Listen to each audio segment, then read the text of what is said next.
கிழக்கு தொகுதியில் தேர்தல் கட்டுப்பாட்டு அலுவலகம் திறக்கப்பட்டுள்ளது. அதனை தேர்தல் நடத்தும் உதவி அலுவலர் மணிஷ் பார்வையிட்டிருக்கிறார். இது தொடர்பான கூடுதல் விவரங்களோடு இணைகிறார் செய்தியாளர் பாபு. விவரங்களை பதிவு செய்யலாம். வணக்கம் பாலவேல். ஈரோடு கிழக்கு தொகுதிக்கான இடைத்தேர்தல் தேதியை இந்திய தேர்தல் ஆணையம் நேற்று அறிவித்துள்ளது. இதனையடுத்து நேற்று ஈரோடு கிழக்கு சட்டமன்ற தொகுதிக்குட்பட்ட பகுதிகளில் தேர்தல் நடத்திய விதிமுறைகள் அமலுக்கு வந்தன. இந்த நிலையில் இன்று ஈரோடு மாநகராட்சி அலுவலகத்தில் தேர்தல் கட்டுப்பாட்டு அறையை திறந்து வைக்கப்பட்டது. இதை உதவி தேர்தல் நடத்தும் அலுவலர் மணிஷ் பார்வையிட்டார்.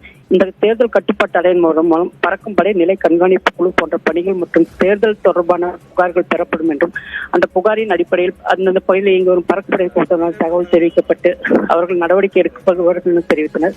மேலும் பறக்குப்படையினர் பறிமுதல் செய்யும் பணம் மற்றும் ரொக்க பரிசுகளை உதவி தேர்தல் நடத்தும் அலுவலகம் ஒப்படைப்பதற்கான படி இந்த தேர்தல் கட்டுப்பாட்டு அறை செயல்படும். மேலும் விஜிலன்ஸ் செயலி மூலம் பெறப்படும் புகாருக்கும் இந்த தேர்தல் கட்டுப்பாட்டு அறையின் மூலமே நடவடிக்கை எடுக்கப்படும் என மருத்துவர் மணிஷ் தெரிவித்தார். பலவேல்.